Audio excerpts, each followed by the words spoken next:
Hello, this is Dr. Armand again, bringing you another exciting lab lecture in General Chemistry 1 laboratories. Today we'll be talking about Lab 7, synthesis of aspirin.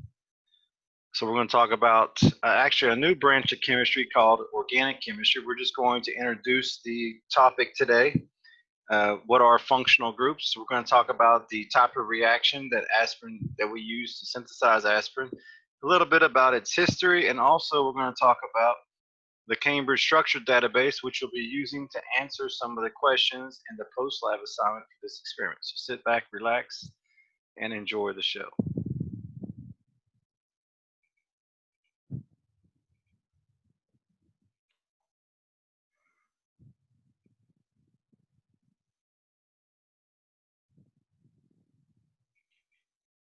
We'll get started in 1 second.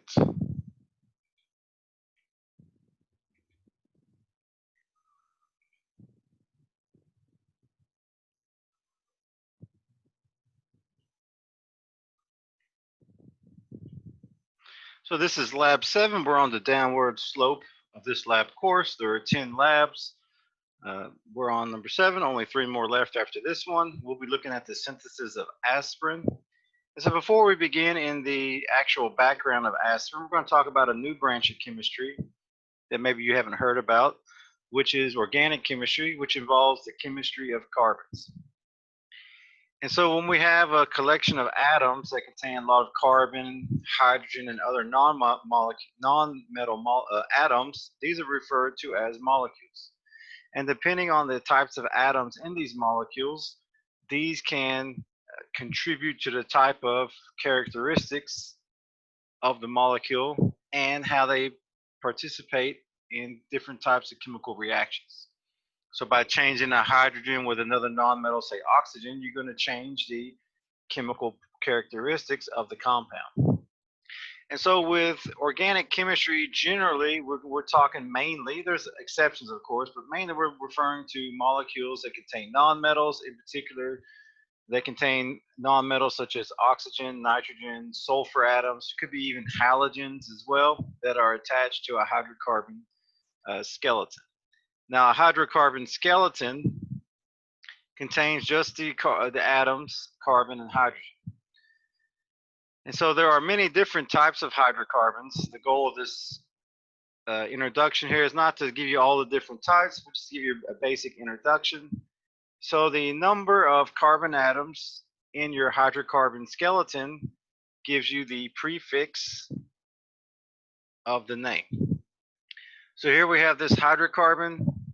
It has 2 carbons, so since it's 2 carbons, it gives the prefix eth. Now, since these 2 carbons are connected by a single bond, we use the suffix ane. So ethane is the hydrocarbon that has 2 carbons connected with a single bond. Now, one thing to remember is that carbon likes 4 bonds. This can be a combination of all single bonds, single and double bonds, double and double bonds, 2 double bonds, for example, single and triple bond. But regardless, carbon, at least for general chemistry and majority of the time, carbon wants 4 bonds. So when you count around carbon, you should count 4 lines indicating 4 bonds. Now we move on to the next hydrocarbon. We have 3 carbons in this hydrocarbon skeleton. Since there are 3 carbons, we use the prefix prop. Since they're all connected by single bonds, we use the suffix ane. So this becomes propane, like what you use in your grill. Now you may be wondering, where do I get these prefixes from? If you're using the Silverberg textbook in chapter 2, they actually have a list of these prefixes depending on the number of carbons. To give you an introduction, for example, 1 carbon is meth, 2 carbons is eth, 3 carbons is prop, 4 carbons is but, 5 carbons is pent, and then so forth. Now, we don't have to have just single bonds in the hydrocarbon skeletons. We can have double and triple bonds. So, for example, here in this hydrocarbon skeleton, we have 4 carbons. We use the prefix but, indicating 4 carbons. Since there's 1 double bond, we use the ending "ene." So "ane" is when all those carbons are connected with single bonds. "Ene" is when all the carbons, oh, no, excuse me, when at least one carbon has a double bond. So this is butene, but this double bond can either be here or it could be here. So we have to indicate after which carbon the double bond comes after. In this case, since it comes after the first carbon, it'll be 1-butene. So when you're numbering, you always start from the shortest side. So after the first carbon, there's a double bond, and then there's 4 carbons in this hydrocarbon skeleton. Now, if we were to move the double bond to the second carbon, the only difference would be now it's called 2-butene. So the only difference between 1-butene and 2-butene is the position of the double bond. And then you may say this is trivial, but actually, just by moving that double bond, you change its chemical and physical properties. So this becomes 2-butane. Now there's a shorthand way to draw these molecules, and this is used because it becomes quite tedious to draw all these carbons and hydrogens. So what we do is we just remove the hydrocarbon skeletons and replace it with lines. So this is ethane with the Lewis structure. If we were to draw the shorthand, it would just be a line, and that's a straight line. For propane, since there's 3 carbons, it would look something like this. It has 3 carbons. So at the ends are carbons, and at the intersections are carbons. So this is a shorthand way of drawing propane. Now what you have to remember is that carbon likes 4 bonds, so at the ends, since there's only 1 line, it's understood that the other 3 lines are hydrogen atoms. So at the 2 ends are the 3 hydrogen atoms, which are understood because carbon likes 4 bonds. At the intersection, since there's 2 lines, that means that it's understood that there are 2 hydrogen atoms also attached. Now we go to 1-butene, it would look something like this. 1, 2, 3, 4. So there are 4 carbons, and then there's a double bond. So that would be 1-butene. So since this is 2 lines here, at this carbon, there will be 2 hydrogens.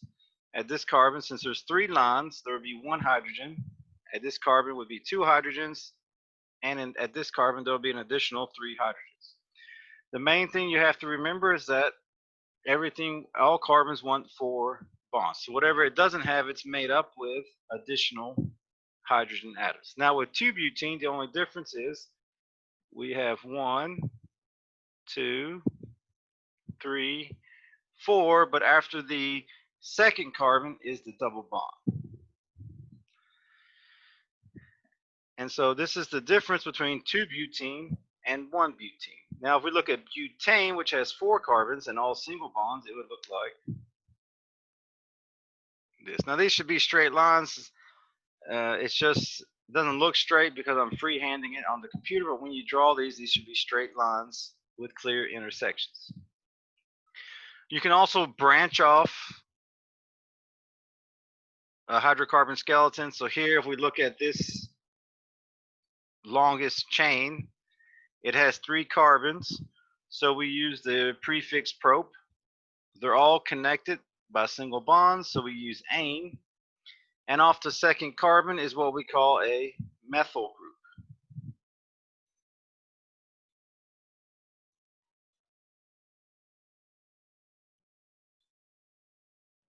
Methyl group. So this compound would be called 2-methylpropane, or referred to as isobutane. So again, the 2-methyl means that after the second carbon on propane, there's a methyl group attached to it. Additionally, we can have ring structures. So here, if we look at this forms a hexagon. These carbon atoms, there's 6 of them, so we use the prefix hex. They're all connected with single bonds, so we use ane. And since they form a complete ring, it's not a chain, we use the prefix cyclo. So this is cyclohexane. Now, if we were to replace it with a double bond, it would be cyclohexene. So we change this and replace it with a double bond here. Now this would be referred to as cyclohexene. There's a particular class of compounds that have a six-membered ring with alternating double bonds, which is referred to as the benzene ring. So again, these are hydrocarbon skeletons. So what we're going to do is, as we attach different types of heteroatoms onto these hydrocarbon skeletons, we're going to change its chemical and physical properties. Now, for example, this is ethane. Ethane is a gas. It's a toxic gas. It's flammable.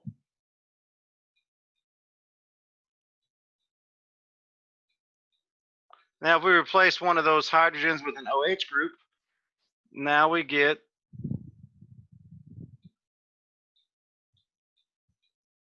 ethanol.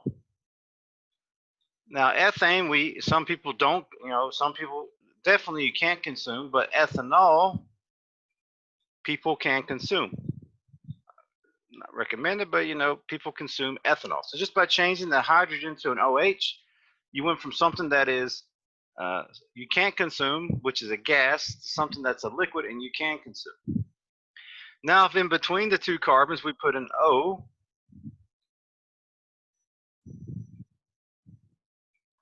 this is called diethyl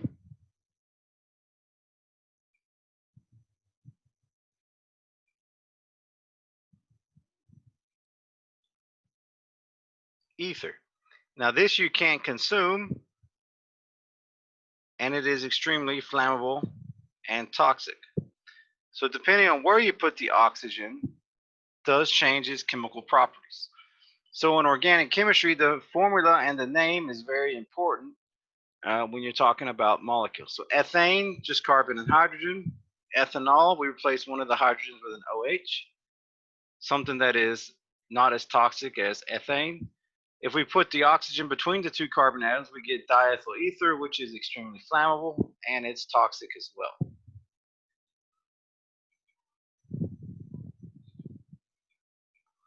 So now some common, what we call functional groups. So functional groups are different, usually heteroatoms that we attach to the rest of the molecule. So whenever you see the symbol R, R refers to the rest of the molecule for that particular compound.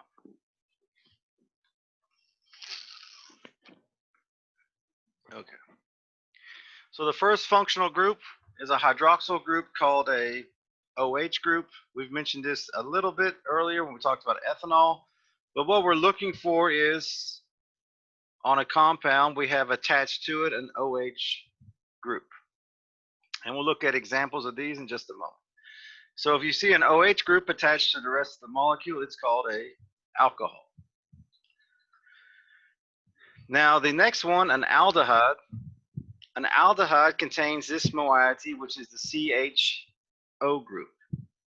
And the CHO group is always going to be at the end of a molecule. So it contains this carbon double bonded OH. And so again, aldehydes are always occur at the end of a molecule. They can't occur in the middle, because one side is the rest of the molecule, the other side is the COH component. So you have to have the COH component to be an aldehyde. Now a ketone occurs somewhere in the molecule. It cannot occur at the end, and it's just this C double bond O group. So notice that the hydrogen in aldehyde has been replaced with R. Now the R's can be the same or they can be different. It doesn't matter. As long as you see this, only this C double bond O in the middle of a compound, it's a ketone. So ketone and aldehyde are very similar. The only difference is on one side you have an R, on the aldehyde you have an H. So now if we look at a few examples.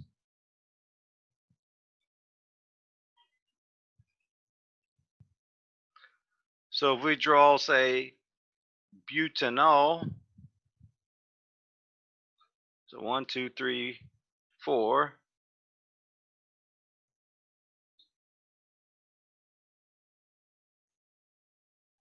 This is an alcohol.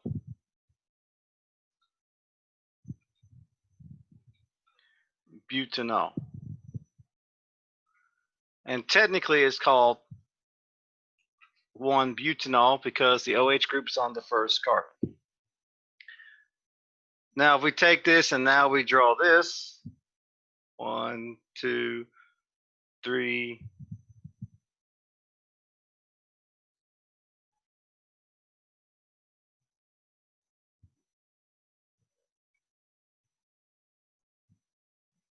now this becomes an aldehyde. So we have 1, 2, 3, 4.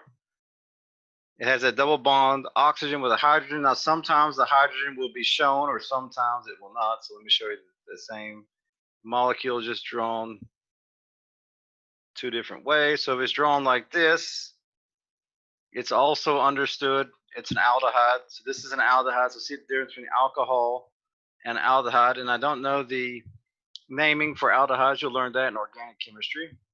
So this is an aldehyde. It's at the end of a molecule. See here, this is at the end. And then this is the R.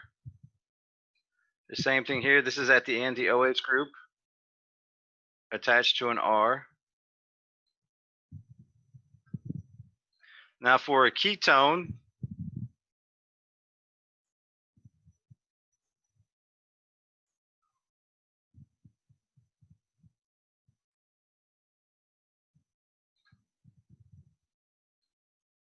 we have the C double bond O, this carbonyl group, and it would look something like this. So see here,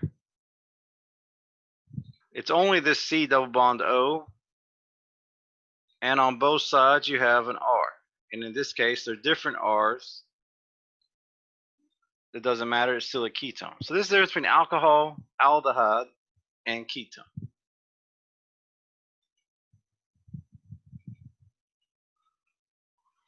Some other ones involving oxygen are an ether. So an ether is similar to an alcohol except that the oxygen is in the middle of a molecule. If you kind of think about it, alcohol and ether are similar to aldehyde and ketone. Alcohol is at the ends. It doesn't have nothing branching. You know, the oxygen is terminal, so you have the OH, just like an aldehyde. Ketone is in the middle of the molecule. Ether is also in the middle of the molecule. So here, this ether, the oxygen is in the middle, surrounded by two R groups, which could be the same or could be different. Now, an ester group is kind of a combination of a ketone and an ether. So if you take a ketone and ether and kind of mesh them together, you get what's called a ester. So it's a COO group. That is the key for an ester functional group. And this CO bond here is called the ester linkage. So again, ester is kind of a combination of a ketone and an ether. And it's on two R groups. Now, a cousin of ester is carboxylic group, which is a combination of ketone and alcohol. So now you have this COOH group, and this is the common characteristic that all carboxylic acid groups have, is they have the COOH group. So notice the difference. Esters COO group, alcohol's COOH group. Now it has to have them together like this. So the C double bond O has to be attached to the OH group, and the C double bond O has to be attached to the oxygen in the ester group, just like this. And so these are the another set of functional groups. And what we're going to do is we're going to take a carboxylic acid and we're going to convert it into an ester, and that's how we make aspirin acetylsalicylic acid. We take a carboxylic group, we do a reaction, we change the functional group, we make it into a ester. Now to give you a few examples of an ether, ester, and carboxylic group. So an ether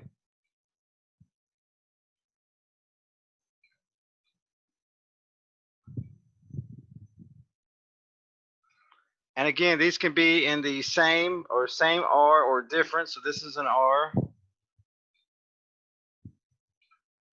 and this is an R. We'll just call it R prime because they're different R's. But between these two R's, we see we have an oxygen with single bonds. So this is an ether group.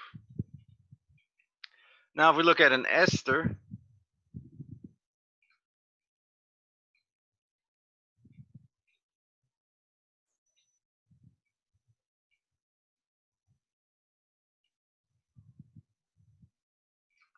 something like this. So again, this is an R group. This is an R group. In the middle, we have the ester group.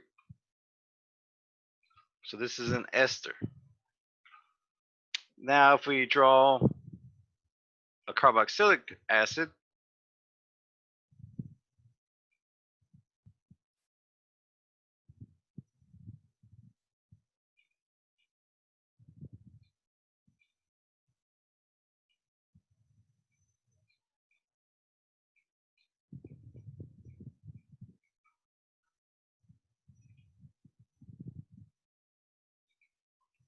so this is an R group,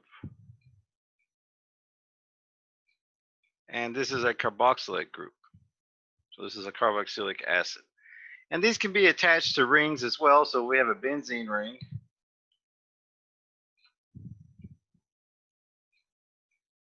I apologize, it's not drawn. I know some organic chemists are grumbling at this, but I'm doing it freehand. Even a benzene ring.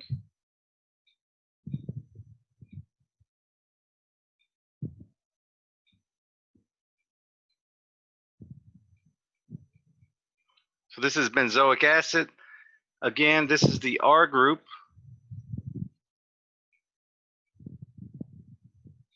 And this is the carboxylate group. So again, we're just introducing you to functional groups. The main goal is to be able to look at a molecule to identify its functional group. So now getting into the actual aspirin, which is what we'll be synthesizing. So the precursor to aspirin is salicylic acid. That's one of the chemicals you'll be using in this experiment. It was originally found in the bark of willow trees and leaves, and the highest concentration was found in the inner bark.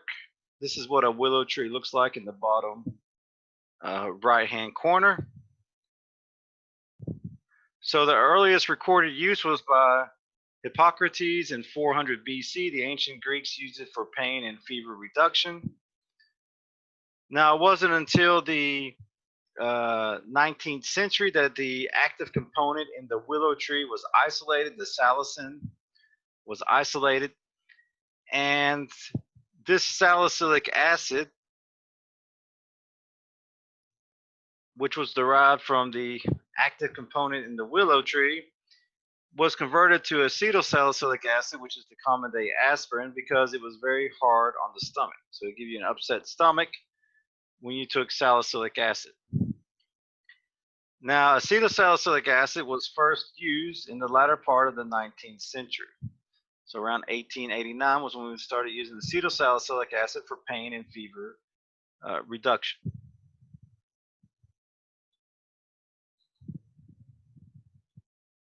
So how do we make aspirin? So the synthesis of aspirin is involves a class of reactions called esterification reactions. So when you have the luxury of taking organic chemistry, you learn about all different types of reactions. One reaction is an esterification reaction, which takes a carboxylic acid and converts it to an ester. And that's what we'll be doing in lab. We'll be taking a carboxylic acid and converting it into an ester.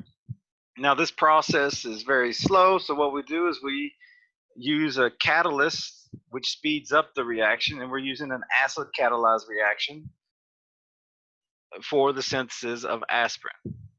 So we have a carboxylic acid, We have an alcohol. This HCl written up here means it's acid catalyzed. Also, you may see it just written as H+. It's the same thing. And we form our ester as well. So again, a catalyst increases the rate of reaction without itself being consumed. So for example, if we take benzoic acid, we react it with ethanol in an acid catalyzed medium. We get ethyl benzoate, our ester, and our byproduct is water. So we use ethanol and benzoic acid. We put it in an acidic medium. We form our ester, and our byproduct, of course, is water in this case.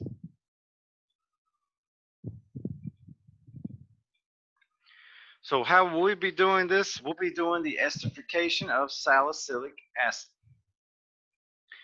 So we'll be taking salicylic acid, reacting it with acetic anhydride to get acetylsalicylic acid and acetic acid. Now the obvious question is, which one will be the alcohol, which one's going to be the acid? Now in a chemistry sense, what we're doing is we're acetylating salicylic acid. So we're adding an acetyl group to salicylic acid to make acetyl salicylic acid. Now salicylic acid, its proper name is ortho-hydroxybenzoic acid. And the ortho comes from that, if we look at the carboxylate group and we label this on the first carbon, the hydroxy group is on the second carbon. So since the hydroxy group's on the second carbon, we use the prefix O for ortho. If it's on the third carbon, it's called meta, and if it's on the fourth carbon, it's called para.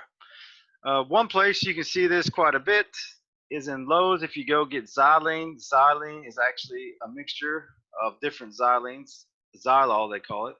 At Lowe's, it's a mixture of ortho, meta, and para-xylene, depending on where the two functional groups are. So salicylic acid is a bifunctional compound. Again, its systematic name is ortho-hydroxybenzoic acid. So does it act as an acid or an alcohol? Let's see. So when you have an OH group that is directly attached, again, this is directly attached to a benzene ring, is called a phenol, which is an aromatic alcohol. So a phenol is different than a normal alcohol. A phenol is when the OH group is directly attached to the benzene ring in this case. So it's called a phenol. So salicylic acid can undergo two different types of esterification reactions. It can either act as an alcohol or as an acid. So which one is it?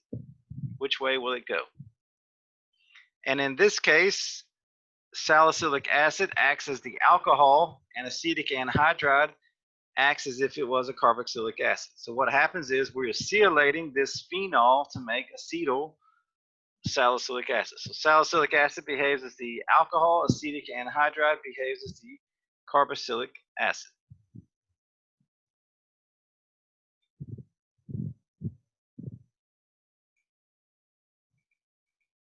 Now there are some impurities. Whenever you do chemical synthesis, you get impurities. These impurities are fairly easy to detect in the final product. One of the most common impurities is salicylic acid. It's the most likely because this is either the result of incomplete acetylation, maybe you didn't get to acetylate all the salicylic acid, or there was some hydrolysis of the product during the isolation step. So this is a very common impurity in the synthesis of aspirin. And the way we test for the impurity of salicylic acid is we take some of our product and we're going to mix it in a ferric chloride solution. And so what happens is when you have a ferric chloride solution and you put salicylic acid in it, which is a phenol, the phenol complexes with the iron to form a violet color solution.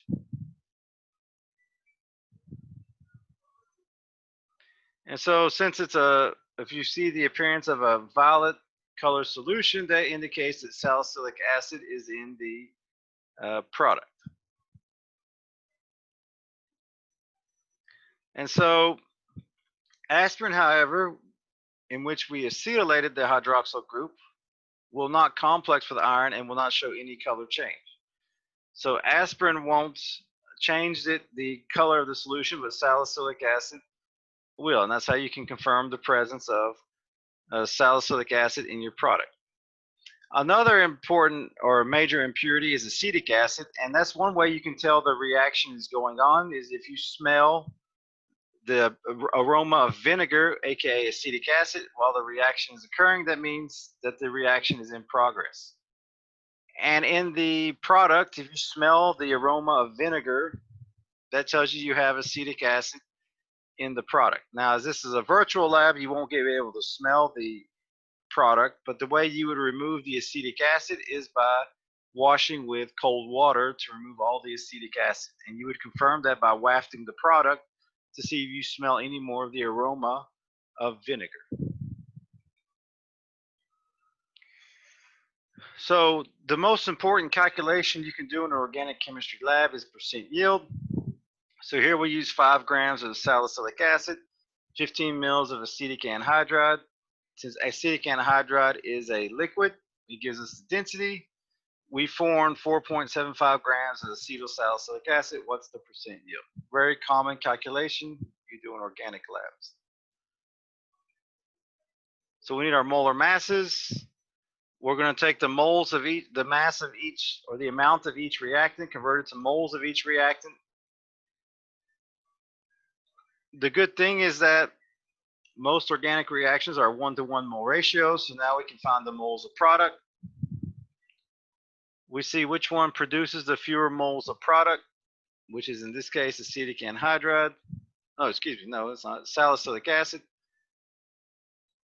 We convert that to mass of acetylsalicylic acid. This is our theoretical yield. So theoretical,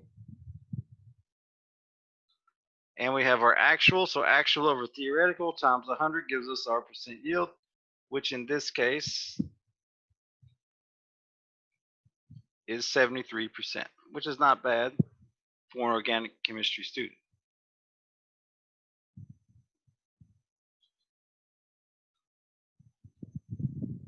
So now another part of this lab, what we're going to be doing is we're going to be using scientific databases or scientific databases to perform scientific research on topics. So it's not just good enough that you do research, you do experiments in a lab, you have to do research on the background of what you're doing. So have people done this before? What's been the results? And there are many different avenues to research information. For chemistry or chemists who do research, they usually use scientific databases such as SciFinder, which is actually a collection of some of the world's most comprehensive collection of scientific information involving chemistry and related sciences. So if you want to know about a particular reaction, you can actually go into SciFinder. You can draw the reaction and it will search if anyone's ever done that reaction before. Or if there's a particular compound you want to research, you can go into SciFinder, draw it, and it'll search the whole database to see if there's any literature on what you're trying to make. And SciFinder is available through the UTSA library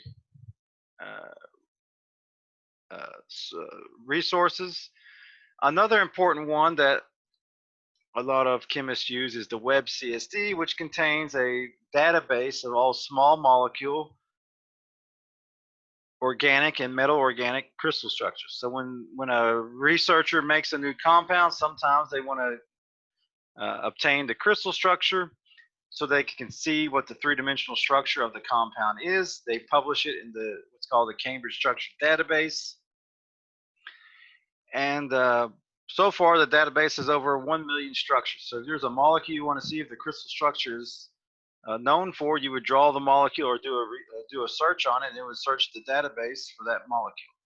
WebCSD is also provided through the library resources, free of cost for students. So you just log into through the library and research the database for the particular structures. Now for the WebCSD, we're going to be using it to research crystal structures on aspirin and drug and related drug-like molecules such as maybe acetaminophen, phenacetin, ibuprofen, naproxen. So you will have some questions in the post lab that deal with the Web CSD.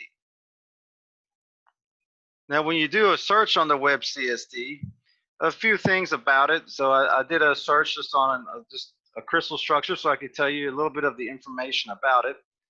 And so one thing you need to remember is that this database identifier is referred to as the ref code. So this is called the ref code. It's the database identifier. And so all crystal structures have a ref code associated with it. Secondly, when you click on a structure, it gives you a little bit of a chemical diagram of what the crystal structure is composed of, and it gives you a three-dimensional view of the structure as well. Now here it gives you the sometimes synonyms for the name. And what you're interested in is the associated publication link. And this tells you the authors of the article, the journal of the article, the year of the article that it was published. And so some questions may ask you, when was the article published? It's under the associated publication link. It is not the deposit on link. The deposit date and the publication date could be different. So you always want to look at the associated publications to find the publication date and the journal article.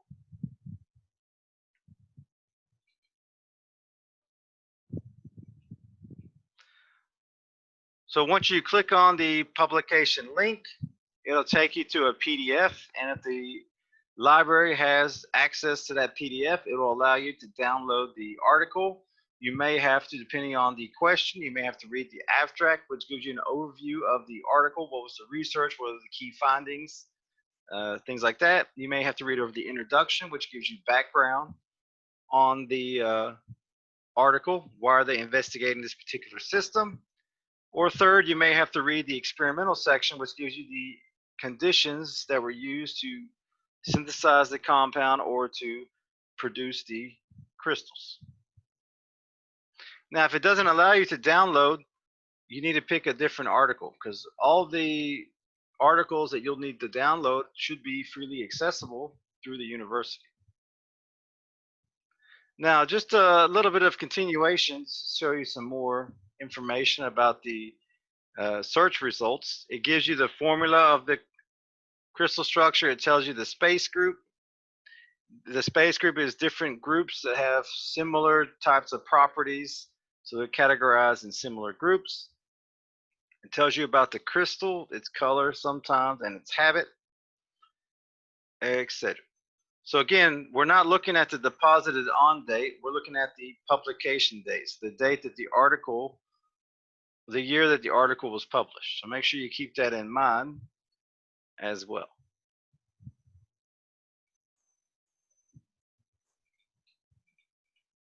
So in conclusion, what do we need to do for this experiment?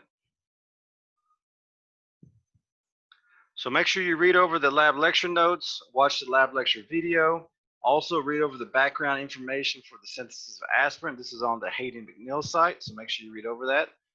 Please do that before you do the lab lecture quiz. Sometimes I may ask questions from the background information on the Hayden McNeil site, and if you don't read the lab lecture quiz, you won't know those, or if you don't read the information, you won't know the questions for the lab lecture quiz. So read the lab lecture notes, watch the video, read over the background information for the aspirin, synthesis of aspirin lab, complete the lab lecture quiz, complete the virtual lab. You'll have post-lab assignment, which is completed on Blackboard. Remember that you'll be using the Web CSD for some questions to do research. And don't forget the discussion question number 2, which involves significant figures. I strongly recommend for the discussion question, do not use standard units of measurement, because the rules for those in significant figures is a little bit different. Try to stick to the metric system, makes it easier. So that's all for today or for this lecture. Uh, that's all. So on that note, Dr. Armand signing off. Until next time, if you liked the lecture or you learned something new, it's always nice to hit the like button. Until then, have fun and enjoy the lab.